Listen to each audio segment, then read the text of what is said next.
Bart, I'm curious as you, whatever time you've had to maybe review what your group did over the course of the year. Like, how did you, maybe in retrospect, look at that? That's a great question. I think anytime you go to the bowl, you kind of do that, especially the 2 bye weeks late. We did get a chance to kind of look back and self-scout. And I think, we certainly were a group that meshed as the year went on.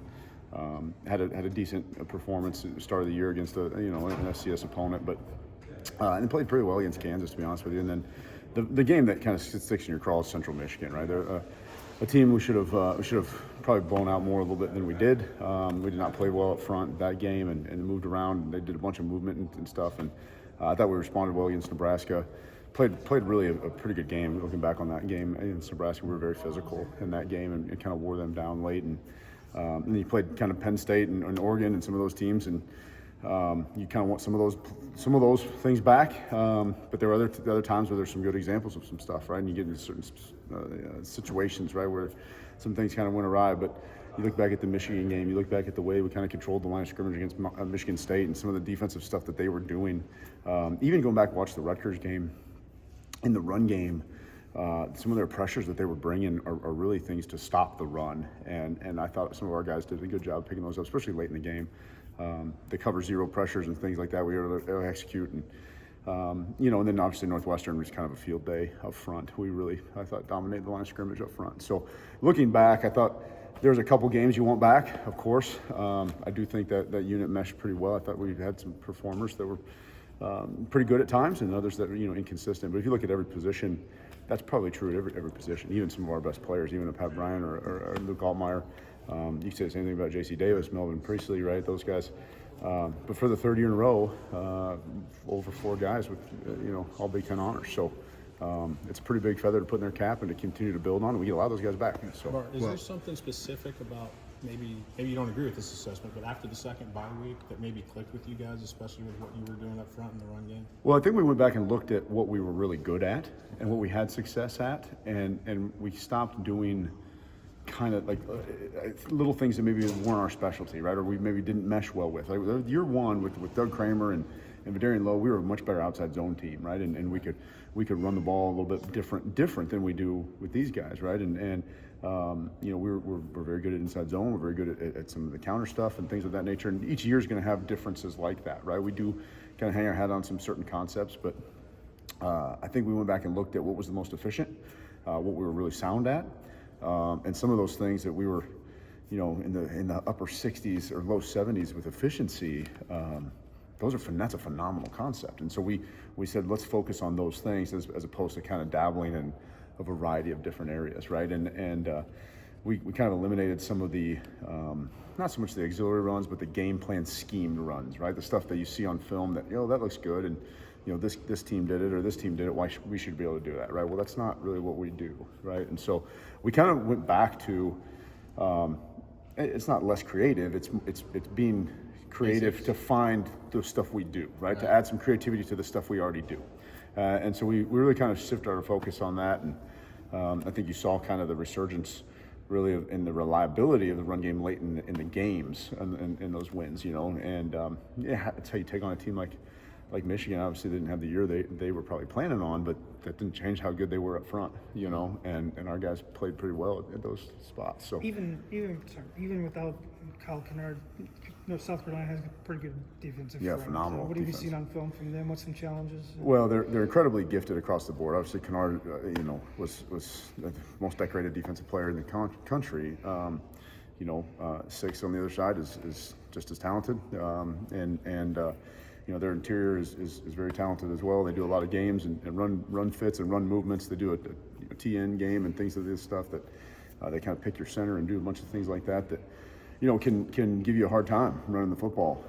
And then they're talented on the back end. There's really not a weakness on the defense. So we've got our work cut out for us, and it's going to be a hard. They're going to play physical. They're going to come in talking after about how they finished the year, and they're in a top conference. We're in a top conference, and it's what a great matchup in the Citrus Bowl. Obviously, JC now has a decision to make, and Brett said he's made his pitch to him. So what has he meant to you guys this season, and what more do you think you could unlock with him if the chance opened itself for that? Well, that's a great question. I mean, it's hard to place value on one season with a kid because and put a value on him with just as a football player, but as just a man. JC is an unbelievable man.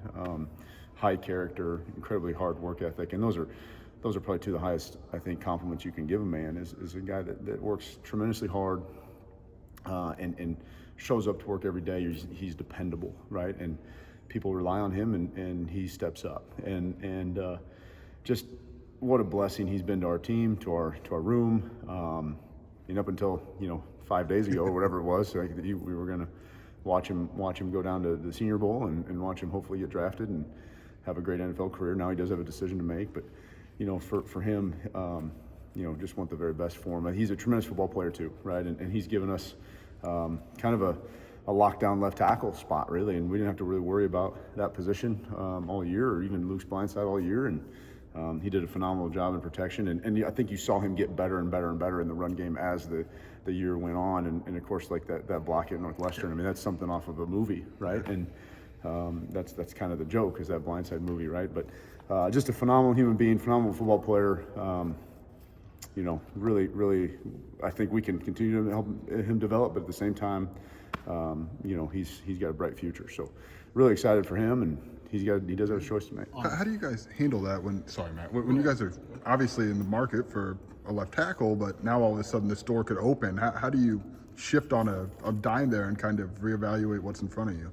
Well, I think, twofold. You got to look out what's best for his interest as well. And so, as his coach, as a guy that I work with him every day, and the trust we have, our discussions will be about what's best for him.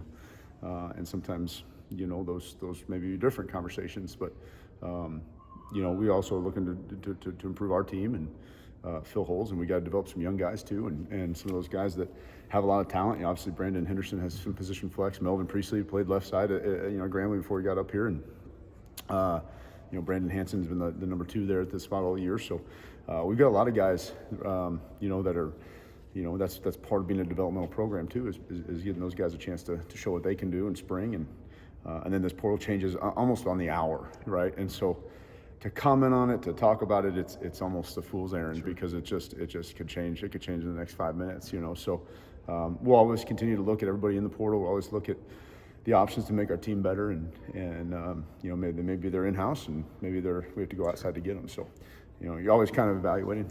On the flip side, to JC, I think about a week ago we thought this was going to be Zai's last college football game. And he's in the portal, but he's also here helping you guys finish this out. On a personal level, is there anything that hits you with that? Is that, hey, I started this with you and I want to finish it? Yeah, and that was, I think, the way he took it, and the way I took it as well, and just incredibly proud of him. He means the world to me as a man, and just to what he went through, his time here, the ups and the downs, and to him to just have the attitude that he's had and work ethic. Like, we made that change before Purdue, and he shows up to work every day and practices every day, practices hard today, and to still sit and have the maturity to have a conversation with you, and he's got a bright future too. Who knows where he'll land, but certainly told him I'd help him any way I can.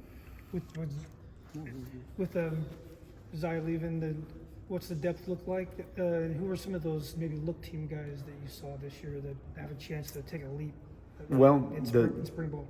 The depth is, I guess, ever changing, but we do have 7 of the 10 travelers returning, right? I mean, we've got quite a few guys coming back, which we're excited about. So there's a lot of young guys that got a little taste this year and have a chance to really step up, right? And Brandon Henderson is obviously one that comes to mind right away at a variety of different spots, but Brandon Hanson, is another guy in there. TJ McMillan, obviously, has been in a reserve role for a while, but has played in certain packages. And, Des Schuster really finished his first year with us, and a guy that worked his way up starting on the look team and is now in the 2 deep, right? And then you got some young guys over there. There's a handful of those guys, and we got some freshmen coming in at mid-year. And kind of excited. There's a couple non-scholarship guys that have done well. Zach Barrett has done really well, local kid and a Chicago kid. And so we're excited about what's kind of on the future, but obviously the new age of college football is there is going to be some reloading every year, and that is different for everybody that knows this sport, right? And it's changed in the last year or so, or changed in the last however long, but it's a different landscape now, and so that's what we're going to have to do every year. Who's your? Okay, oh, good. You're good. might not be surprising that Justin might want this one a little bit more than everybody else in your building.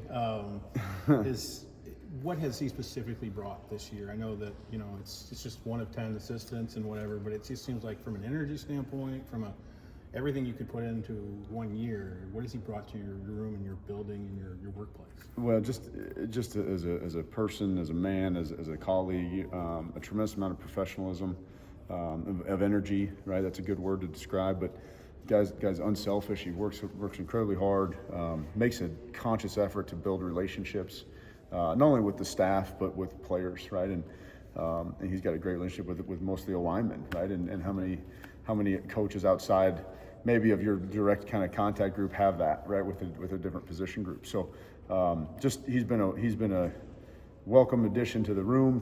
He's made us better. Great colleague and just an awesome dude, awesome guy. So he added a lot of value not only to the field but to the chemistry of the staff as well. And then his guys perform. I mean, Pat Bryant had an unbelievable year, and Zachary Franklin had an unbelievable year, and Colin Dixon and some of those guys. I mean, we had a really good offense, and we were able to throw the ball pretty effectively, and that has to do with stat. Can you remember me? Who was the knockdown winner this year? Josh Kreutz won it. He's currently sitting at 97. I will count the bowl game, so he has a chance to break Isaiah's from last year. He would have to have an unprecedented day to break his year 2022 year, but he's already passed Doug, and he's on track to beat Isaiah's from 23. So has he stepped into what you had hoped he would be coming into this season in terms of dominance? I think was the word you used. I think he's getting there. I think he had a much better year than he did the year before. So year two, obviously his captainship, he took that very seriously. And so the leadership, I was very pleased with his leadership. I was pleased with the way he finished. I thought he finished blocks well. I think there are times where from a technique standpoint, we can improve some things. But again, having one more year with him is going to be awesome. A third-year center, a guy that commands everything up front. I'm really excited about what we could do together.